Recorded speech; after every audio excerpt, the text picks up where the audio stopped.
आरहत वाङ्मय में कहा गया है, जहा ये त्रिण्यवणिया मूलम घेतूण निगया एगोत्थ लह इलाहम एगो मूलेन आगओ एगो मूलम पिहारिता आगओ तत्थवाणियो व्यवहारे उवमा ऐसा एवं धम्मे बियान है। आश्रय एक दृष्टांत या कथा अपने तरीके से बताने जा रहा हूं, जिसके माध्यम से जीवन को किस प्रकार जीना चाहिए इसकी एक अभिप्रेरणा प्राप्त हो सकती है। 3 मित्र थे, व्यापार करने के इच्छुक, एक छोटे गांव में रहने वाले।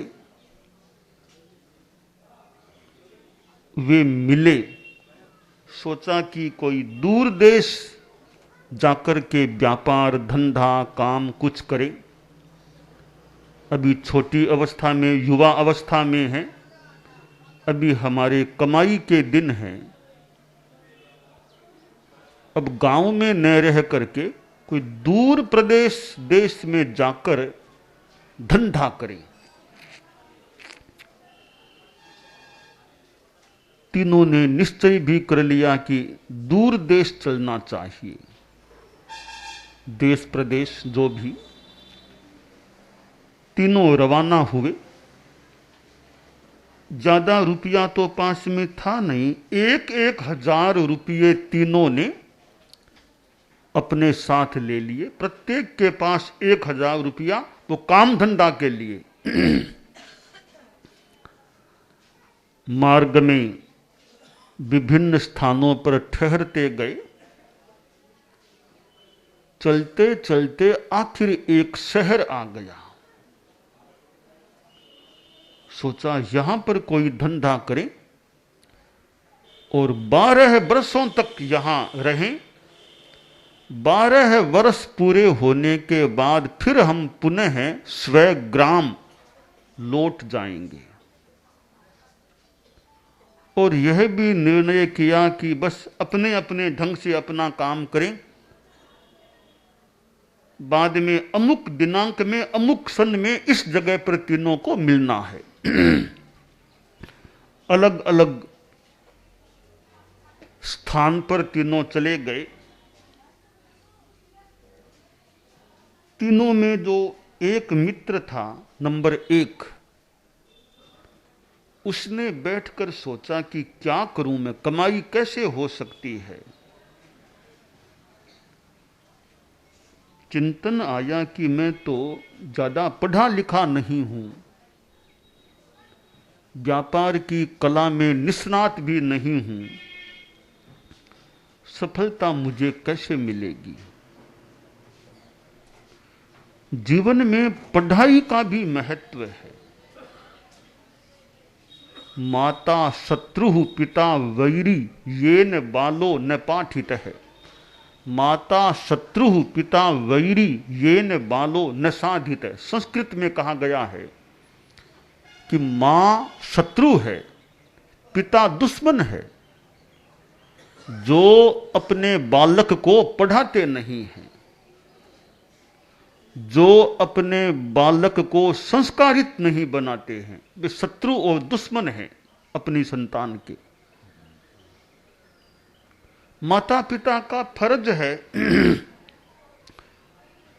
अपनी संतान को यथा औचित्य शिक्षित करे, पढ़ाए। पढ़ाई होने से आदमी में एक सक्षमता आ जाती है। जो पढ़ता नहीं है, जीवन में एक कमी रह जाती है। ज्ञान का महत्व है। ज्ञान एक पवित्र चीज भी है, ज्ञान धर्म के क्षेत्र में भी महत्वपूर्ण है और कर्म यानी सांसारिक क्षेत्र में भी शिक्षा का, ज्ञान का महत्व है। तो बड़े जो नंबर 1 मित्र था उसने सोचा कि मैं तो पढ़ा लिखा नहीं हूं, तो व्यापार में तो हाथ नहीं डालना चाहिए, तो क्या करूं, कमाई कैसे होगी, पैसा कैसे आएगा। विनाश काले विपरीत बुद्धि ही, संस्कृत में कहा गया है जब आदमी का विनाश होने वाला होता है तब दिमाग में बुद्धि विपरीत हो जाती है। उसने सोचा कि और तो क्या, मैं जुआ खेलना जानता हूं, तो जुआ खेलूंगा। अब जुआ खेलने में लग गया। अब जुए से तो कितना बड़ा नुकसान हो जाए आदमी का। जुए को तो 7 व्यसनों में एक व्यसन माना गया। द्यूतम च मांसम च सुरा च वेश्या पापार्द चौर्यम परदार सेवा एतानि सप्तव्यसनानि लोके घोराति घोरम नरकम नयंती। 7 व्यसन बताए, जुआ, मांस, मदिरा, वेश्या, शिकार, चोरी, परस्त्री, ये 7 व्यसन हैं जो आदमी को नरक में ले जाने वाले हो जाते हैं। जुए में पड़ गया, थोड़े ही दिनों में 1000 रुपयों की पूंजी साफ हो गई। सोचा अब क्या करूं, तब वह लकड़हारा बन गया। लकड़ियां काट करके लाता, उन्हें बेचता, थोड़ा पैसा मिलता, उससे अपना गुजारा करने लगा। यूं उसका समय बीतने लगा, बिल्कुल निर्धन के रूप में रहता था। नंबर 2 जो मित्र था उसने भी चिंतन किया कि क्या करूं, कमाई कैसे हो, पैसा कैसे बढ़े। उसके सामने भी वही बात थी कि पढ़ा लिखा नहीं हूं। उसने सोचा कि ठीक है, क्यों मेहनत करना, परिश्रम करना, 1000 रुपये बैंक में जमा करा दूं, ब्याज कुछ आएगा, कुछ और कहीं से जैसे तैसे मांग तांग काम चला लूंगा, तो नहीं तो धंधा करना, आराम से रहूंगा, ब्याज आता रहेगा, काम चलता रहेगा। 1000 रुपये बैंक में जमा करा दिए। अब ब्याज आता था, कुछ और किसी तरीके से पैसा ले प्राप्त करके काम चलाने लगा। तीसरा मित्र था, उम्र में ज्यादा बड़ा नहीं था, परंतु पढ़ा लिखा अच्छा था, शिक्षित व्यक्ति था। शिक्षा भी प्राप्त थी और साथ में भाग्य भी अच्छा था। हमारी जिंदगी में भाग्य भी बड़ा काम करता है। भाग्य साथ न दे तो बड़े बड़े आदमी घुटने टेक देते हैं, व्यापार धंधा फेल हो जाता है, जीवन में असफलता अगर भाग्य साथ न दे। तो हमारे जीवन में भाग्य का भी बड़ा एक महत्व होता है। परम पूज्य गुरुदेव तुलसी, मुझे लगता है उनके पास पुण्य का भी बल था, भाग्य का भी बल था, वरना 22 वर्ष की करीब अवस्था में तेरा पंथ का सम्राट बन जाना, आचार्य बन जाना कोई मामूली बात तो नहीं है। जहां बड़े बड़े साधु धर्म संघ में थे, बड़े बड़े, उनसे तो बहुत बड़े बड़े साधु थे, उस स्थिति में एक करीब 22 वर्ष का नव युवक सा साधु तेरा पंथ का सरताज बन गया। तो लगता है कि जो पुण्य का वेग था, पुण्य का योग था, तब वे इतने धर्म संघ के सर्वोच्च स्थान पर आ गए थे। और आए ही नहीं, लगभग 60-61 वर्षों तक आचार्य पद और गणाधिपति के स्थान पर विराजमान रहे। और उनकी आज्ञा में हम जैसे कितने चलते थे, उनके आदेश का अनुसरण करने वाले हम जैसे या आप जैसे कितने लोग रहे होंगे। तो पुण्यवत्ता न हो तो कौन किसके आदेश में चल सकता है, कौन किसकी बात माने। सामने वाले का पुण्य का बल न हो तो, अपना प्रभाव न हो तो, बेटा बाप की भी बात न माने, क्या पता।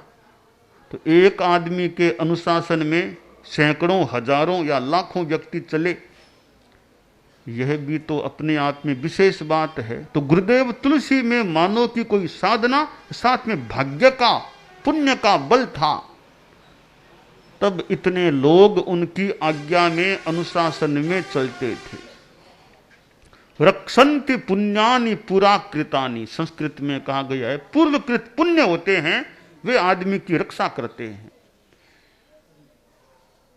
परम पूज्य आचार्य महाप्रज्ञ जी वृद्धावस्था में तेरा पंथ के सर्वोच्च बने थे। वृद्धावस्था थी पर पुण्य का योग था, तो वृद्धावस्था में भी तेरा पंथ का साम्राज्य, सम्राटत्व, आधिपत्य उन्हें प्राप्त हो गया। पुण्यवत्ता न हो तो पहले तो मिलना ही मुश्किल आधिपत्य, कौन किसको आधिपत्य सौंप सकता है।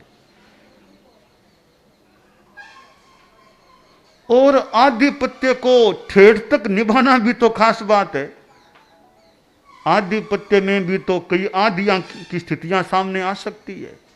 आचार्य महाप्रज्ञ जी अपनी साधना भी करते थे, अपने ज्ञान के विकास या आराधन का क्रम भी उनका यथा संभव, यथा आनुकूल्य चलता था।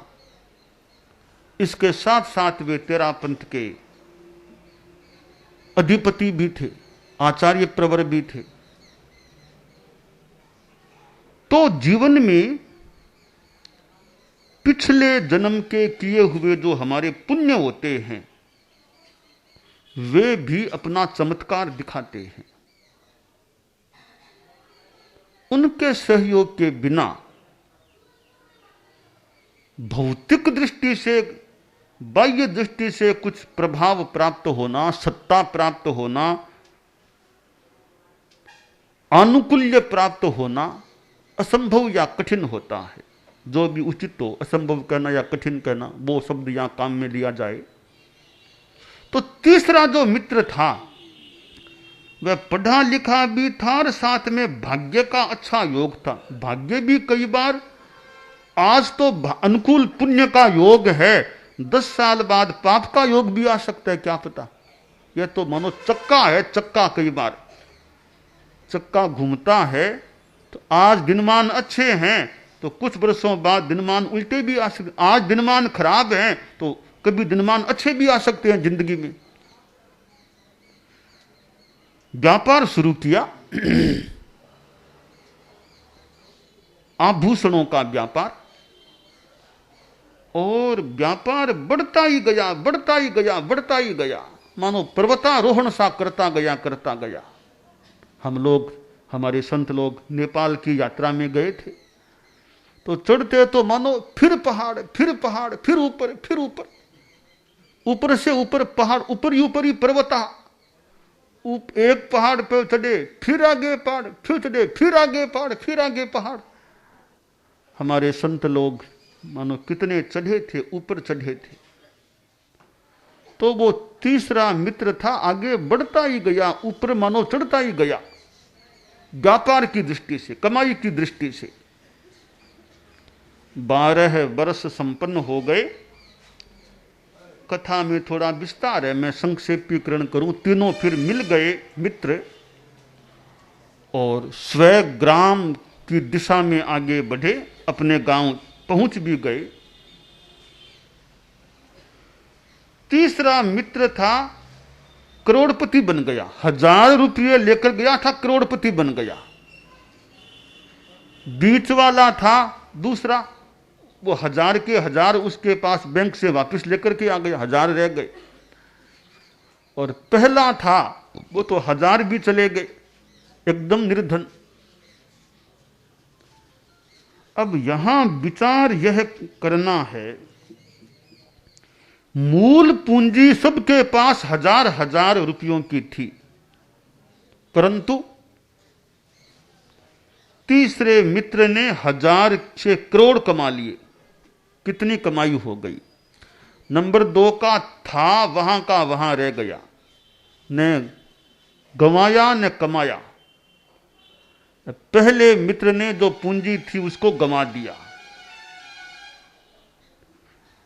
अब देखिए, हम लोग अभी मनुष्य जीवन में हैं, हम सब मनुष्य हैं। यह मनुष्य जन्म एक हमारी पूंजी है, एक पूंजी हमें प्राप्त है मनुष्य जीवन की। इस पूंजी के द्वारा हम क्या करते हैं?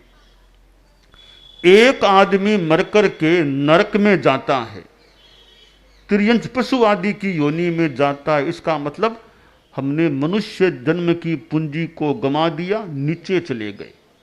उस पहले मित्र की तरह मूल पूंजी को भी गंवा दिया। कुछ मनुष्य हैं जो अच्छा सामान्य अच्छा जीवन जीते हैं, मरकर के वापिस मनुष्य बन जाते हैं, वापिस मनुष्य के रूप में जन्म ले लेते हैं। वे दूसरे मित्र के समान हैं कि मूल पूंजी मनुष्य थे, मनुष्य बन गए, मूल पूंजी को रख लिया, न तो नीचे गए न ऊपर गए। कुछ मनुष्य ऐसे होते हैं, साधना करते हैं, साधु बनते हैं, श्रावक बनते हैं, तपस्या करते हैं, बाल तपस्या करें, अकाम निर्जरा करें, और वे मरकर के देवगति में चले जाते हैं। या कोई परम साधना करके मोक्ष में चला जाए, उसने पूंजी को कितना बढ़ा लिया, मनुष्य थे देव बन गए या मोक्ष में चले गए। वे नंबर 3 वाले मित्र के समान जिसने पूंजी को इतना बढ़ा लिया था।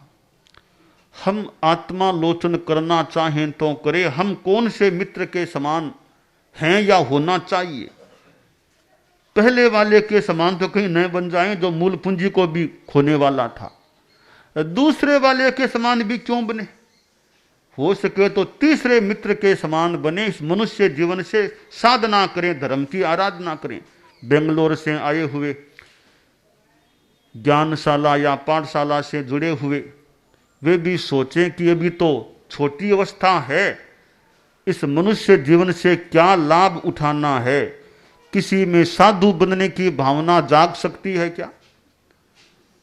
साध्वी साधु बनने की भावना जाग जाए, बन जाए, साधना अच्छी करें, तो वे पहले वाले के समान नहीं, दूसरे के समान नहीं, तीसरे वाले मित्र के समान बनकर के इस मनुष्य जन्म की पूंजी से कितना बड़ा लाभ उठा सकते हैं। तो हम मनुष्य जीवन से अच्छा लाभ उठाने का प्रयास करें, यह काम्य है।